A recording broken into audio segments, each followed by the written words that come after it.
Hi there, my name is Kylie Bauer, and I will be starting off our presentation today. So let me go ahead and screen share.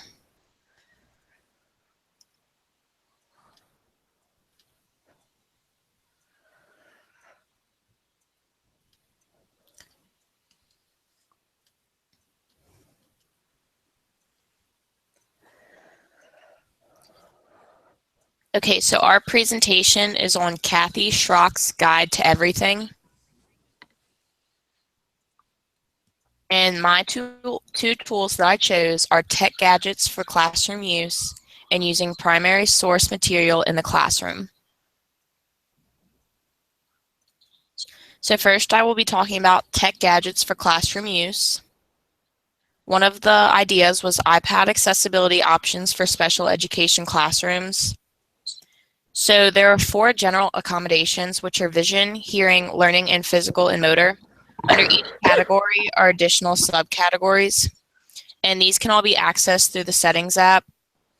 So for vision, there's options such as voiceover, zoom, you can invert the colors, speak selection, speak auto text, larger type, bold text, increase contrast, reduce motion, and on and off labels.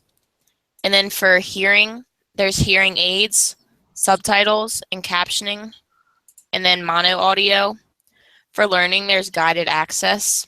And then for physical and motor, they have a switch control, an assistive touch, home click speed, and an accessibility shortcut. Another idea is Android for Schools, Toontastic 3D, create animated videos on Android devices. This application is a free Android app, and it's also available with Apple as well. And it lets students create animated videos on phones and tablets. And the website says that students can use this to create a book trailer video, to tell a personal story, or to bring a historical event to animated life. And this can spark interest for students in the classroom. And the next gadget is the digital camera in education. So a majority of students today have their own cell phone or smartphones, or at least access to it at least. And one thing that we can do to stop them from using them for distractions in the classroom is we can begin to use them as educational tools.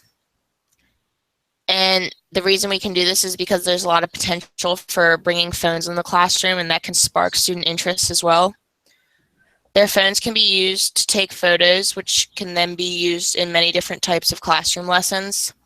Some examples of lessons for the classroom are using a photo as a prompt for narrative or descriptive writing, and this can be used with projects or any classroom assignments that the teacher is given. And then there's an assignment called All About Us, where the students take photos of themselves and then they write a personal essay describing their type of character and whatnot. The next activity is writing a class novel with live action photos as illustrations.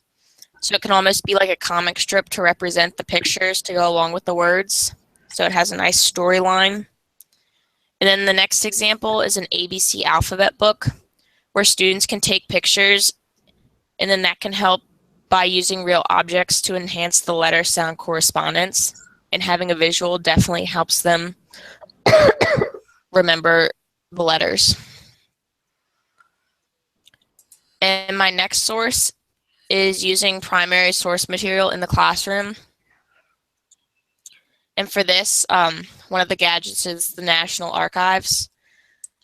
The National Archives and Record Administration is the nation's record keeper of all documents and materials created in the course of business conducted by the United States federal government.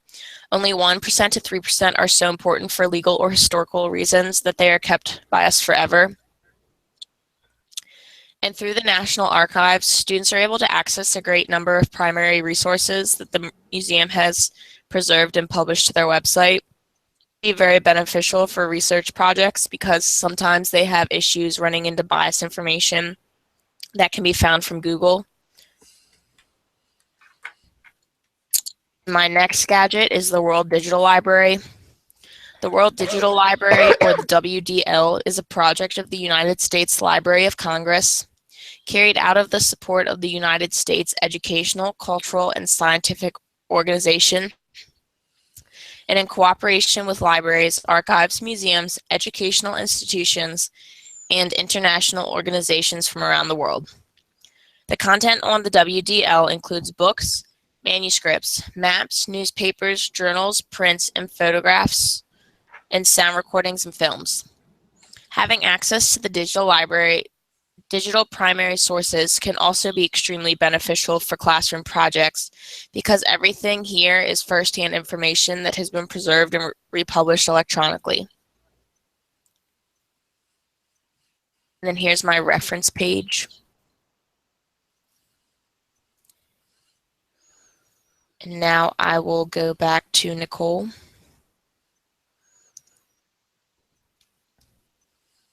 Okay, I'm Nicole. I'm going to go to my screen.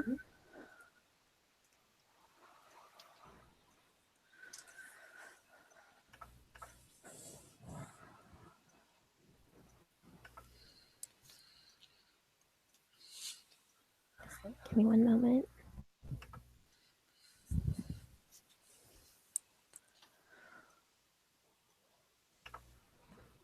Can you still see this?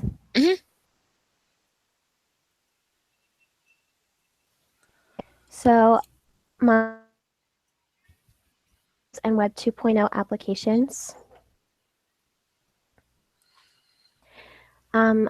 Digital tools can support classroom learning topics and methods for each student's unique learning needs. And Web 2.0 tools are online software programs that allow users to teach curriculum, content, store data, create and edit video, edit photos, and collaborate with each other. Are free and can be used by anyone in and outside of the classroom. So my first one is called ToonDo, a comic creating tool called Jambav. Students can design their own character from this tool, and this character can come with multiple different emotional and physical poses. Students can drag and drop provided images through the tool. Students can type their own words onto the pictures. Students can publish their work onto the website for others to view. And it's safe, secure, and comes with a free 15-day trial. So this is great for a one-time. My next one is called Mind Maps. And this is a visual thinking tool that helps structuring information and helping you to better analyze, comprehend, and synthesize new ideas. This will definitely benefit students who struggle with finding main ideas throughout stories or finding their own main idea for a project that they need to create. So this gives them a format to discuss multiple main ideas in one work. Relate supporting details to the main idea, and this gives students an organized format to look back on when creating class projects, papers, and other assignments. These are my references. And my next one's called Digital Storytelling. A digital story is essentially any combination of a spoken narrative and a number of visuals, and this can come with a soundtrack along with new technologies to edit and share the story. Storytelling empowers communicators and creators of media as they gain essential 21st century literacy skills. My first one's called Movely. Movely is a cloud-based multimedia platform that enables people to create engaging multimedia content by making it affordable, intuitive, and simple. Students can upload their own videos or artwork in order to make the movie, and they can also add music or sound effects provided by the solve their own. Provides a fun opportunity platform to create movies for class projects. But this tool is a little harder to understand at first, specifically for older or advanced students, unless there could be a longer instructional period on how to use the tool. And my next one is called Fakebook, tools.net. Students can use plot of a book, the development of a character, a series of historical events, relationships, and so on. Students can add each other fake social media platform and allow the stories the students are creating. This is an untraditional storytelling form which brings creativity to the class, students to think in a true narrative type by the timeline of fake book, as we know is very similar to Facebook. Students, because it's a web format that they are already familiar with. Students these days are very familiar with social media, so this is a great tool for storytelling. And these are my references. So I'm going to come back.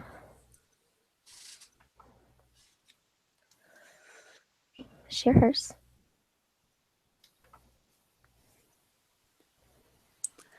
All right, hi everyone. My name is Abby and I will be showing you my presentation first on screen share. All right, so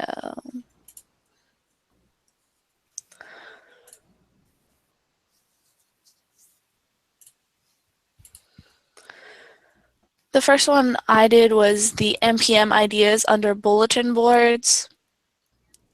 So this was just a family-run idea. They decided to create a bunch of new teaching ideas and put it into one website. It's similar to Pinterest, but specifically for teaching ideas, lesson plans, and classroom decorations. The purpose is to actually get teachers that are in a slump out of it. There's basically no creative process needed for certain teachers that need to spice up their lessons. They can find different ideas and incorporate them into their own just to make it a little different from past years. And then they can actually get specific ideas for teaching. They can get lesson plans, craft ideas, and even classroom setup like bulletin boards specifically. And you can actually narrow it down in the tabs on the website to what grade you're looking for and everything like that. And then you can easily incorporate any of the ideas you find, or you can actually use the idea itself as your own lesson. This is more of a teacher-specific tool so you can get your classrooms to the best that they can be, and it would be great to improve your lessons from previous years so that way your students can respond more positively to your lessons and they won't get bored. So basic ideas of using this is that it's creative. You have the ability to purchase supplies on a segment on the website, and then there are new ways to improve your classroom or lessons. And then just to show you real quick, the website, this is NPM ideas, specifically the bulletin board ideas. And they have ideas for what your classroom can look like with Kindness Matters, other school spirit events, and ways to show how learning is fun to make it more interactive for children. Then here are the tabs on the side that I was talking about. Bulletin board ideas, lesson plans, worksheets, and crafts. You can also narrow it down by grade, subject, topic, skill, and many more. Here's my reference.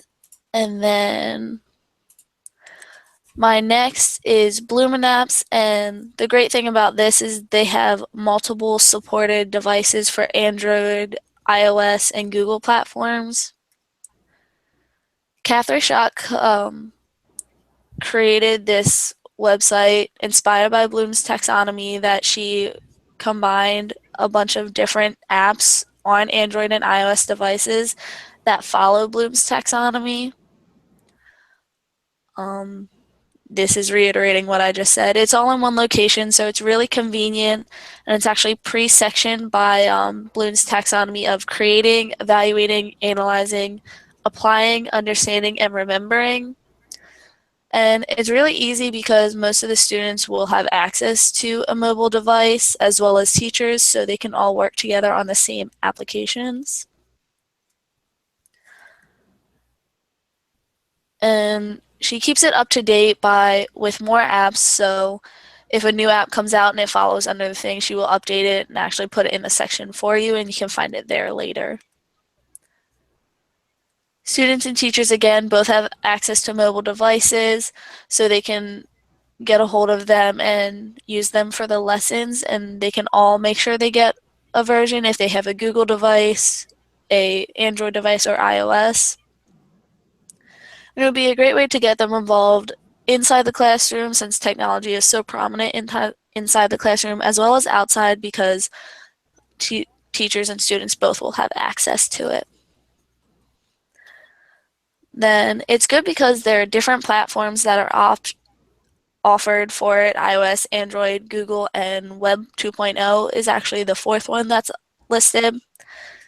It's nice that they're pre-sectioned so you can easily find what you're looking for. And there's a variety of different apps you can choose from in the lessons. And then to show you what this looks like, here are the iPad suggested apps. It shows you on the left side here which part of Bloom's taxonomy it follows, and it gives you 6 apps to choose from. And then under here you have Android apps, and you can see which ones kind of cross over, like storytelling and video editing are both, so that would be good to use for an entire class lesson, all the way down to remembering for the sections. Here for online tools, Google, Web 2.0, G Suite, all those different ideas. And then here's my reference page. And then that's all I had for you guys.